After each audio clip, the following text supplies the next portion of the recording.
Hey, everybody, and welcome to this week's episode of the Security Repo Podcast. I'm your host, as always, Dwayne, and I'm joined by Kazar. Kazar, our wonderful co host around here. Hello. Well, this week we're joined by a very awesome guest that I met in Birmingham, Alabama, of all places. Justin Reock is the head of developer relations for Cortex.io, and he's an outspoken speaker, writer, and software practice evangelist. He has over 20 years of experience working in various software roles and has delivered enterprise solutions, technical leadership, and community education on a range of topics. Justin, welcome to the Security Repo Podcast. Dwayne, Kazar, thanks so much for having me. It's our pleasure. It's great to have you here. I want to jump straight into something that I heard you talk about in Birmingham at that DevOps Days, where you gave a talk on the theory of constraints and how that works into DevOps and how that kind of shaped DevOps. And it might feel like a weird starting point here on a security podcast, but it is at the heart of this whole thing of AppSec. And that's really, in my opinion, why we're here, is to secure the application. So let's talk big picture. What on earth is the theory of constraints? Great question, great opener. Obviously, I love talking about this stuff, and I've been haunted by the theory ever since I really became aware of it in reading Ellie Goldratt's The Goal. And then, of course, a lot of people are probably more familiar with the Phoenix Project, which is like the software version of that book. It is the same book. It's a wonderful theory because it allows you to apply laws of physics to the way that a business and organization works. And that intellectual leap is okay because the study of complex machinery and complex mechanics is what Dr. Goldratt, Ellie Goldratt, who came up with this theory, studied. He was a physicist. Much like, the work before that was done for Lean and Agile from W. Edwards Deming. Deming was also a statistician and a physicist, right?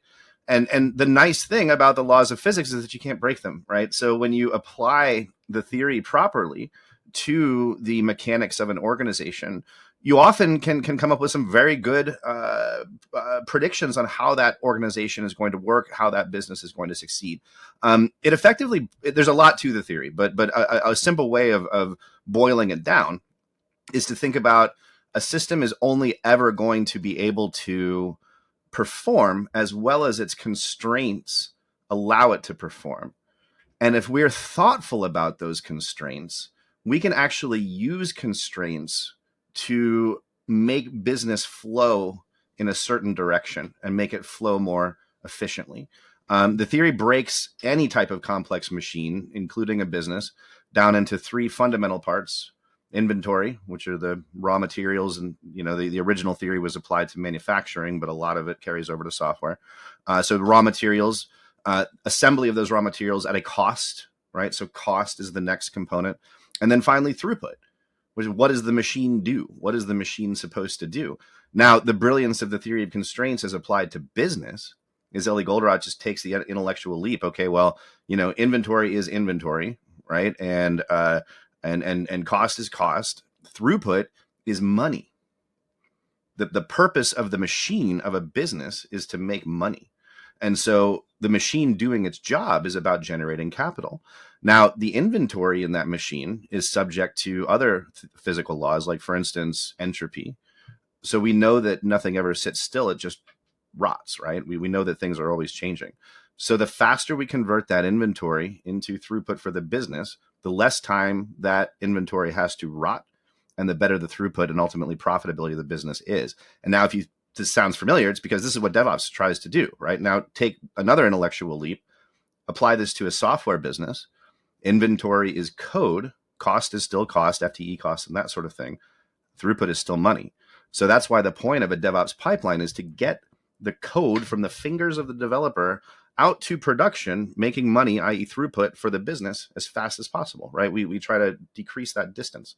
So it hits everything. It hits every part of our pipelines, including our AppSec, and that becomes a constraint. So that's what Goldratt was really talking about with the goal, is like the goal is to make money. So the question I think our listeners have at this point is like, well, how does the theory of constraints apply to security and all of that? Like, where's this going with, like, aren't security and throughput competing things? I think that they are. And that they're necessary, though, right? I had a great conversation with Steve Poole from Sonatype. He was their head of DevRel for a long time. And we talked about, things that you and I talked about, like really the direness of the state of software security right now, the kind of power that's being given to very bad people because they're able to successfully execute cybercrime and take money from people, and we so regardless of whether these precautions and these things that we have to do slow down our throughput a little bit, we have to do them. We don't have a choice. It is a constraint of the system. And so if we start making these more intentional constraints, right, if we think about, okay, we can't avoid this, but what can we do to balance the additional load that's put on developers when they have these additional responsibilities? What can we do to improve their experience to make up for these mandatory and necessary steps that must be taken to secure our supply chain? So I do think of security and the need for security as a constraint, but I think we can be very intentional about the way that we lay those constraints down. And if you think about it, I mean, those constraints are doing a very important thing for the flow of the business, or it's keeping us from getting hacked, right? There's no worse thing that can happen to your supply chain than for it to be shut down completely. And like when we remember, what happened when Log4Shell hit, I mean, everybody who was shipping features spent 2 weeks just patching Log4Shell. It was the least productive 2 weeks for any Java software organization because of that breach, right? So it is related to throughput. It is a constraint, but it is mandatory. We just need to be intentional about it. And we need to think about how we can balance the lives of our developers and balance their experience. Yeah, definitely. I can remember when Log4Shell hit. It was probably the worst December ever. We were all expecting like the joyous greeting season, like holidays, Christmas, all of that, and then life happened. If that makes sense. So I want to just go back to the theory of constraints, the theory about inventory, cost, and throughput. And if we apply it to a software developing organization, which is most organizations today, you said that inventory is code, right? So Yes. I'd like to dive into that a little because, in a standard, let's imagine manufacturing. In a manufacturing organization, inventory can be bought. It can be manufactured or it can be bought, right? It's not all. I guess it's also the same case with code, because you can get an off-the-shelf solution, right? You can just use Nginx, or you can develop your web server in-house. You shouldn't, arguably, but I find that this specific metaphor kind of breaks, because it's not always easy, right, to produce code, and all code is not commodity. So, like, how do you make that work, right? Do you have any insight on that specific topic? Absolutely. And I think that, think about we talk about the security of the supply chain when we talk about like, a software bill of materials and things like that, right? And what are we really doing? Like we're scanning the 99.9% of our code that is not our code, that is open source dependencies or libraries that come from somewhere else. But that's still very much a part of our inventory. Where the metaphor holds in this case, I believe, is that code does rot, right? We think about code rot in different ways. We think about a dependency going out of date, or we think about a Log4Shell scenario where a dependency is marked very dangerous, right? That's rot. That is entropy. That's variability. That is all. That is part of what is part of any system, is that level of variability. And the longer that we let that code sit on the shelf before actually releasing it, work in progress, as it would be called, right? The longer that code remains work in progress, the higher potential there is for a dependency to go out of date or become vulnerable, or any of the other myriad things, some other dependency conflict, or just bad code, right? I mean, any of these things, right? So that's where I think the metaphor holds up, is that we want to convert that work in progress inventory into lucrative services, whatever it is, for the business, with as little potential for rot in the middle as possible. Where I think the metaphor, I wouldn't say breaks down, but needs to be expanded, is the difference between an assembly line worker and a knowledge worker, right?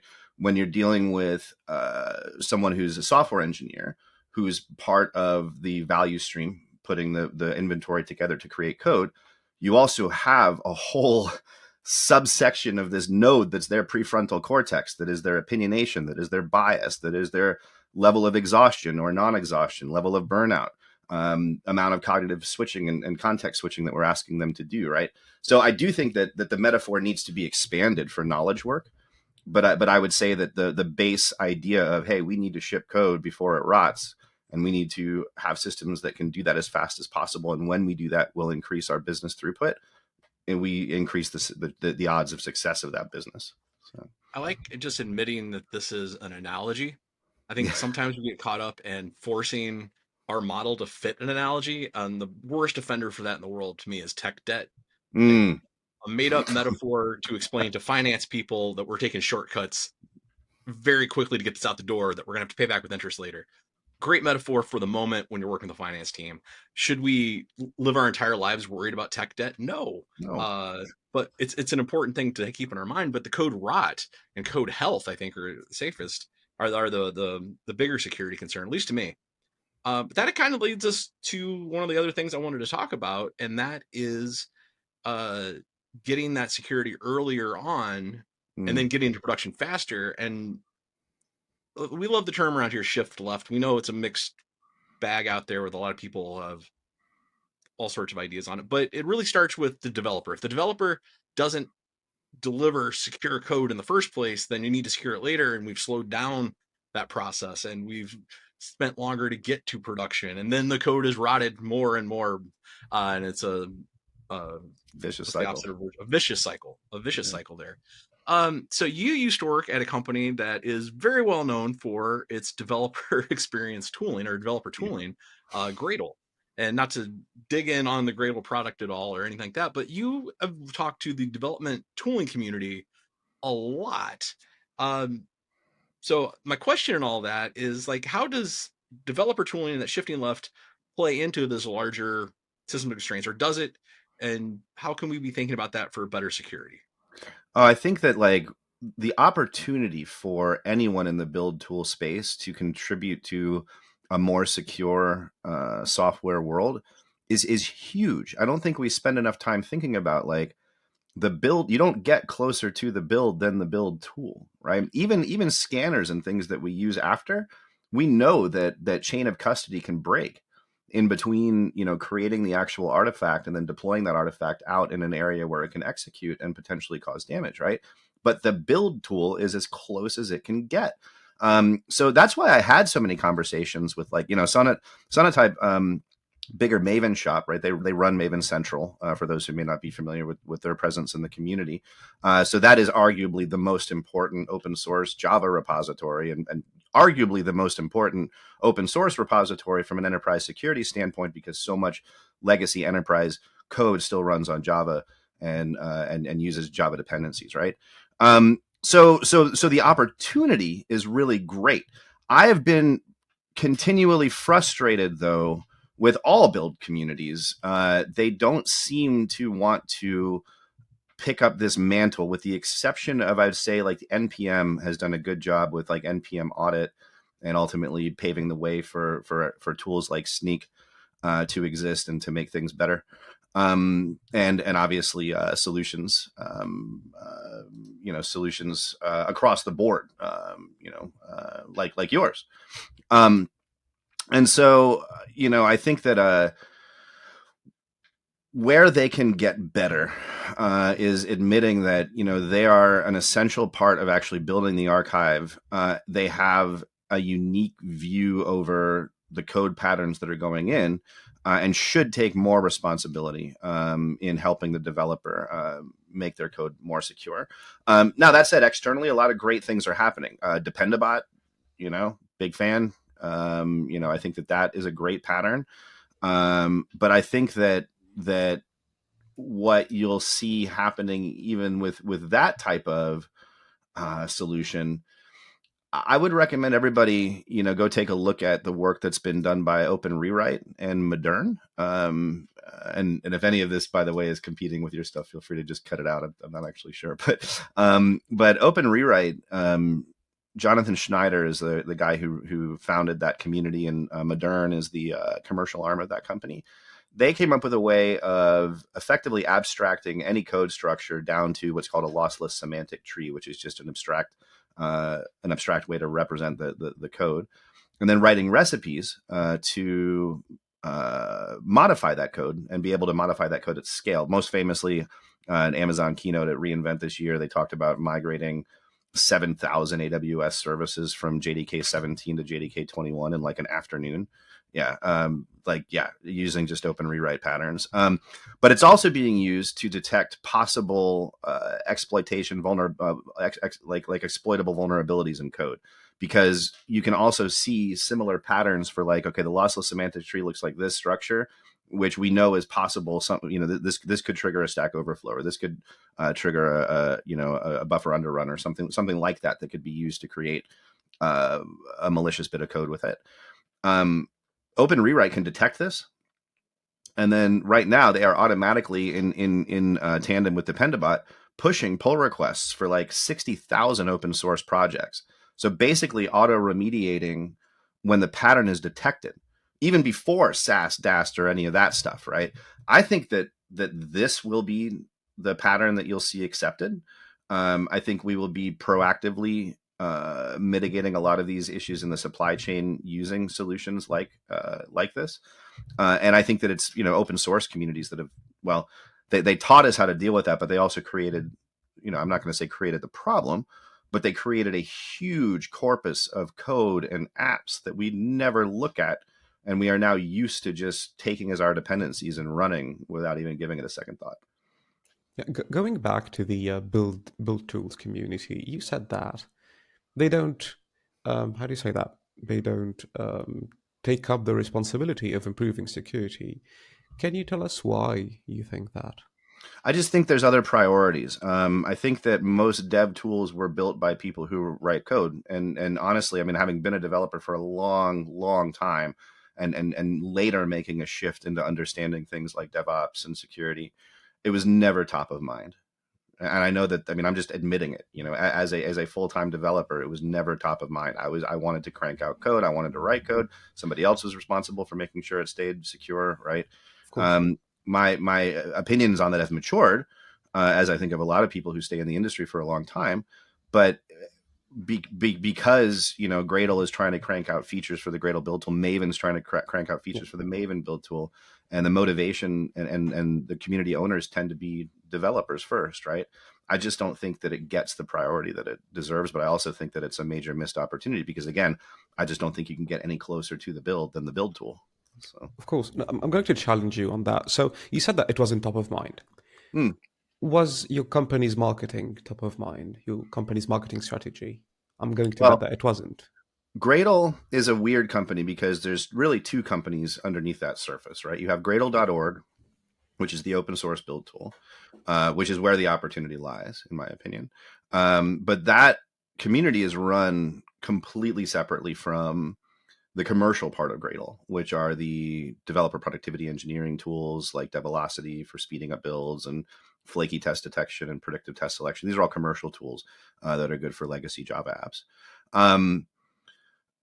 If you look at marketing on both of those, I mean, we don't even talk about it. We talk about speed. We talk about velocity. Yeah, but isn't it because that would be just too much to handle? That would be a too large cognitive load. What do you think of that? Do you think that, of course, marketing was just an example, but do you think that security for developers is an added cognitive load that they just aren't willing to handle or actually capable of handling? I think the former. I do think that it's definitely additional cognitive load on the developer, which is why I think having discussions about like where we can balance their experience, like where can we, if we're adding these extra 5 gates to their deployment pipeline and these approve and adding this new opportunities for them to context switch and have to move off of what they're doing, what are we going to give them back in return to be able to keep their workflow streamlined and try to reduce their context switching and toil? So that's, I mean, and again, I started with the example of NPM, right? Not all of these communities are doing it wrong. I mean, NPM audit is smart and good, and like managed at the dependency level, right? I just wish that you had like you can get extensions for Gradle, you can get extensions for Maven, you can get extensions for Cargo, that will do similar things. I feel like they should be first class native bits of functionality.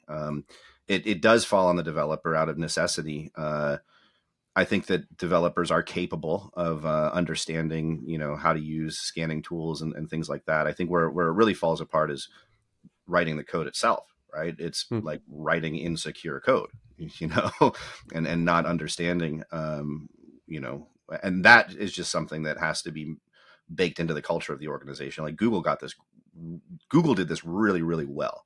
Like Google, they had was it bathroom coding, I think, or something like that. They had these little bits of best practice that they would put up in in the bathroom and just say like, hey, readable code is better than, less complex code or whatever. Even if your code's a little bit less efficient, it's better if it's readable. And then they would align everybody at Google by just putting those posters up in the bathroom everywhere. They do similar things with security practice too, right? And it was a really effective way of aligning people.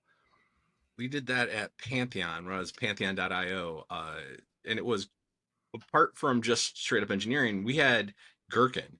Like everything was written in Gherkin because we were trying to like teach business people how to write their own tests internally. I think to moderate success, to be honest with you. That's But neat. it helped those of us who were actually writing BHAT and things like that really solidified the concept. So when you're standing there, you can see like, oh, that's how it should be thought of. Like if then's what the outcome you want.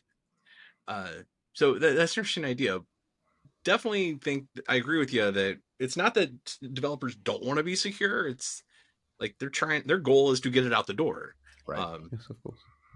Related to all of that, I don't want to go down the hole of build tooling too far.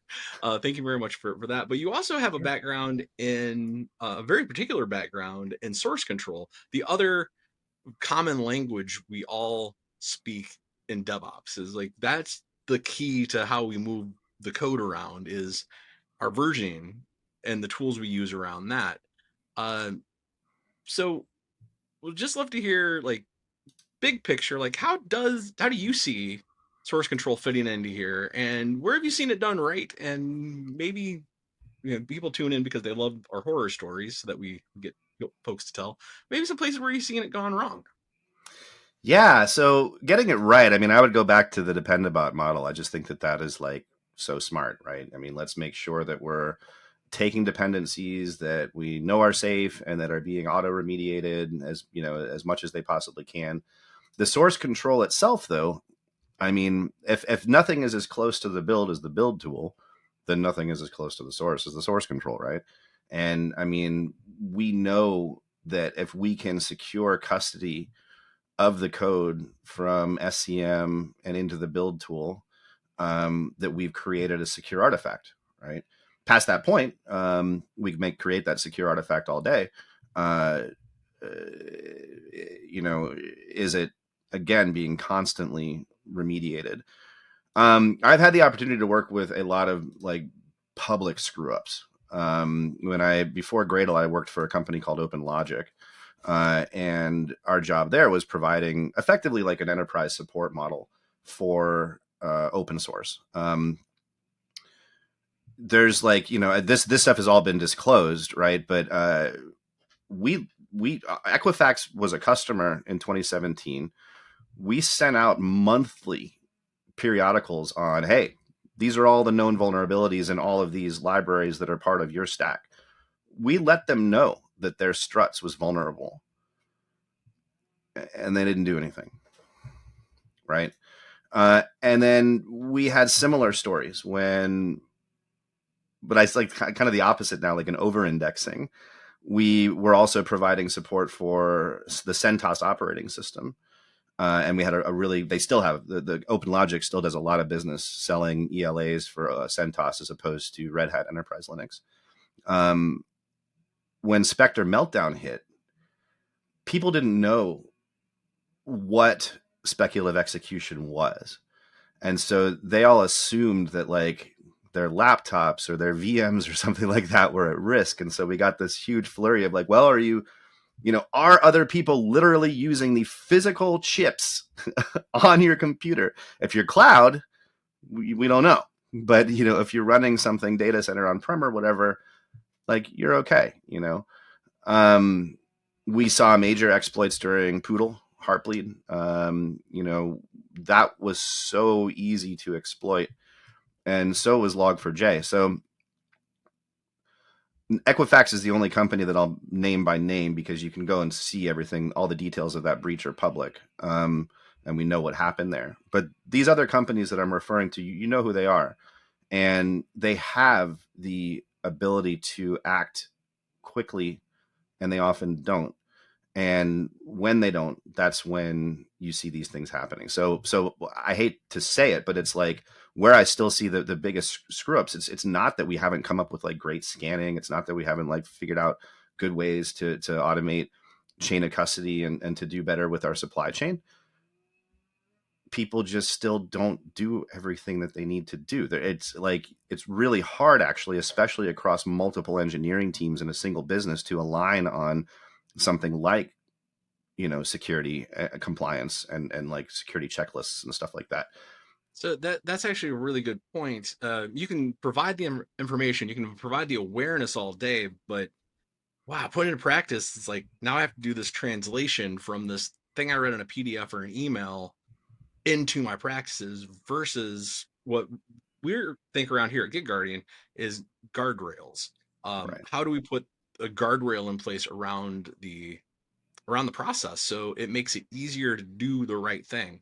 Oh, and before you respond to that, I just want to say we never said where you had that experience from. You were at Perforce, like, for quite a while.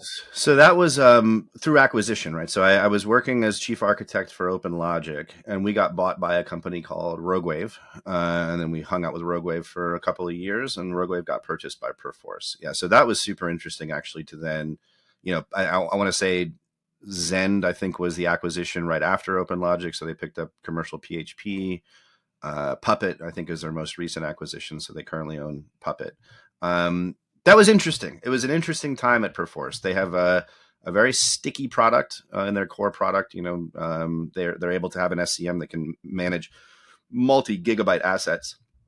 I really hope that they're going to start getting into the AI model market. I told them that would be a great idea because there's not another SCM that's great at dealing with 40 gigabyte large assets, but we'll see if they do anything there. But yeah, no, I spent some time at Perforce, but by way of acquisition, always doing the work for OpenLogic. But I ended up actually doing some evangelism for Zend as well. And for a company called, you may have heard of XRebel or JRebel, also owned by that same portfolio. It's in the JVM ecosystem. So we spoke earlier about the theory of constraints, and to be honest, I quite like the simplicity of it. Of course, as we said, it kind of breaks sometimes. It's a nice analogy. It doesn't have to apply everywhere. But I think there's quite a lot of value in the simplicity of the model. In my work, I try always to provide analogies and metaphors to people so that they can get the security risk, because usually it's not easy at all for people to understand how risk can affect information and data.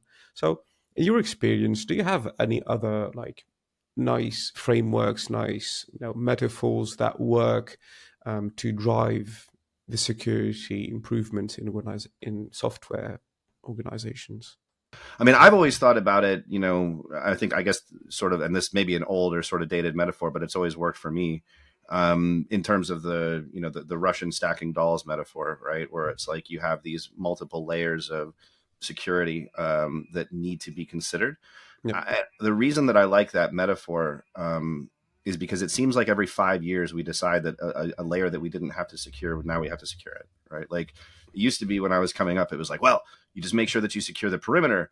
But, if anything's hitting a 192.168, that class address, who cares? We'll just let all that traffic through, and now, it's like, well, no, now we know that we have to provide protection at the service mesh layer or wherever it is we are, so that, every transaction has some sort of security on it. So I think like the Russian stacking dolls metaphor still really holds up in terms of like understanding, and I think defining roles and responsibilities for each of those layers.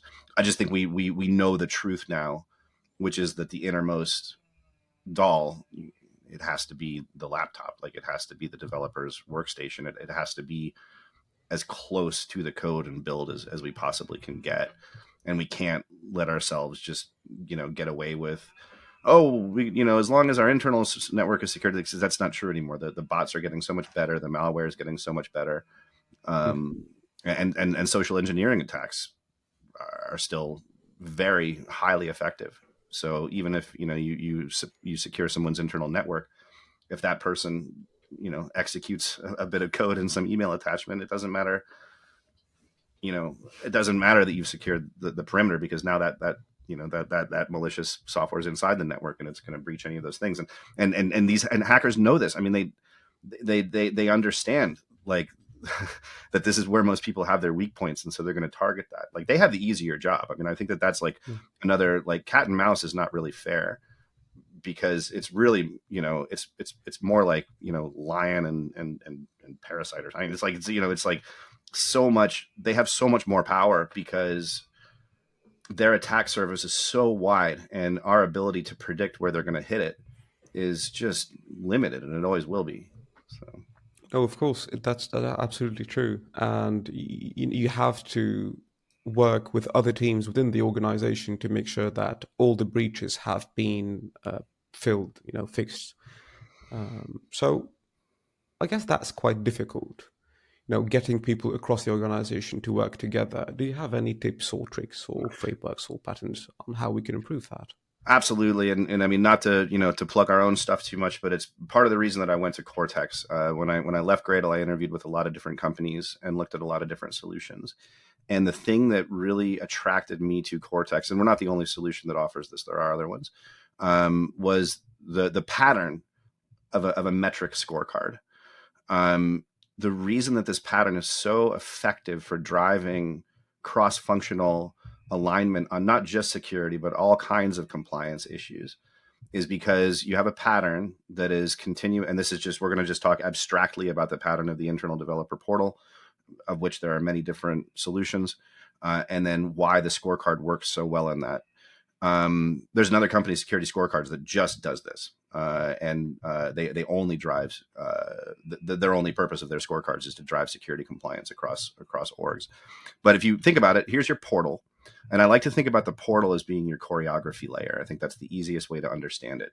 We know automation happens at the single task layer. We know that orchestration of that automation happens in the platform. And then choreography of those orchestrated systems can happen at the portal level. And what that means is that the portal is integrated with Jira. It's integrated with Kubernetes. It's integrated with any of these systems that we might need to draw from to determine whether compliance is being met across services. What this scorecard allows us to do is to set up any number of rules, 100 different rules. All these infrastructure tags must be set like this. There can be no open critical vulnerabilities showing in SonarQube. We must have 95% test coverage provided by Jacoca, like whatever it is. All of these things that have to be enforced are continuously monitored. No one's in there manually checking boxes and creating lagging systems of record for these things. So at any point, anyone in the organization can look at what are all the rules for every service. Those rules can change per service or per business domain. People are assigned owners of those services, and that's part of what the portal is providing. So that developer knows immediately, oh gosh, your security checklist on the service that you own just went from gold to silver. Oh, why did that happen? Well, the service that was supposed to, whatever, scan your yarn dependencies or something, it didn't run. Oh gosh, I better go fix that, right? So it's like, it's very proactive, continuously monitored, and easy to make those responsibilities front and center for developers, right? It makes it a lot more visible, and it actually integrates it right with their workflow. So the scorecard pattern was like 60% of the reason that I came to Cortex. I saw that this pattern can really, and it's not just for security compliance. People are using these things for production readiness. People are using these things for DORA metrics and engineering intelligence, right? Like a lot of different reasons that, or a lot of different ways that you can use this. But I mean, if you imagine, I've got to enforce security standards across 100 different engineering organizations. And oh gosh, we just decided that we need to go from 95% code coverage to 99% code coverage. Imagine enforcing that in a world where everything is organized with spreadsheets and wikis and forget it, right? But when everybody's got access to the same scorecard, change the rule in one little place, cascades out to everybody, boom, everybody's aligned, right? So that's the pattern that I'm seeing be very, very effective in helping with the gap analysis and people really understanding and being holding people accountable through transparency to aligning to these standards. Because like I said before, it doesn't seem to be, these big breaches don't seem to be because we had the wrong tech or because we had the wrong, it's because somebody forgot to do something. Yeah, humans are the weakest link, unfortunately, Meet in in the all loop. security.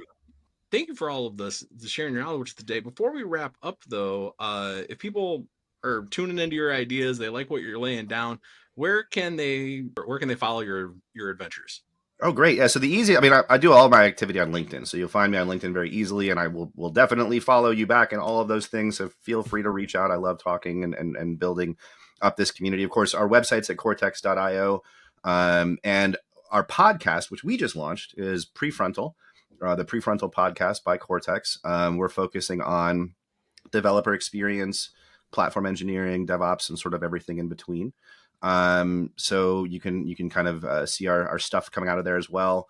And if I may, we are having the first in-person ever event dedicated to internal developer portals in New York in October. One day, October 24th. It's idpcon.com. And we would, of course, love to see everybody there. Reach out because I might have some promo codes.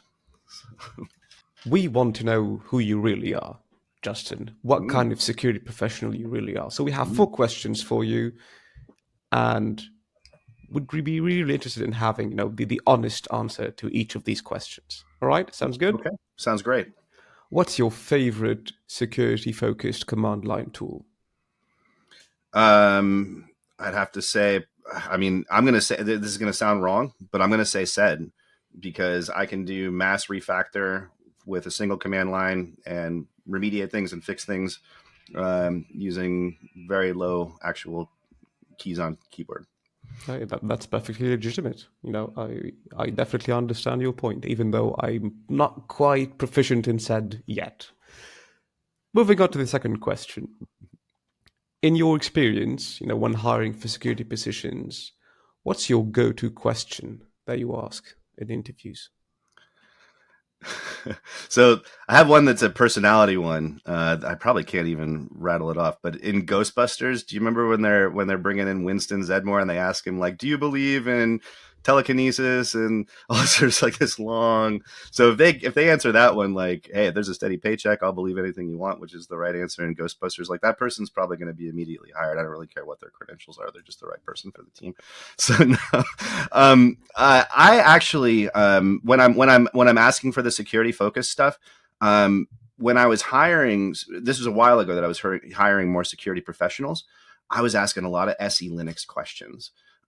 Because that was a big divider for me at the time. Like, there were either like set and force 0, and that's the only thing I know about SE Linux, or oh yeah, SE Linux does this and that, and it's a cataloging system and a labeling system, and it does that was a big differentiator for me, because I think, like, at the time, and this is 7-ish years ago that I was hiring folks that were really security focused, but at the time, the really the essence was just turn it off. It just gets in the way, but then I'll never, I was a big part of the Android, early Android modding communities, like the XDA developer folks. And I remember you could rely on maybe 24, 48 hour time window between figuring out a privilege escalation exploit for a new Android kernel and then being able to root the phone and do all the fun stuff that you wanted to do with it, until SE Linux dropped into Android.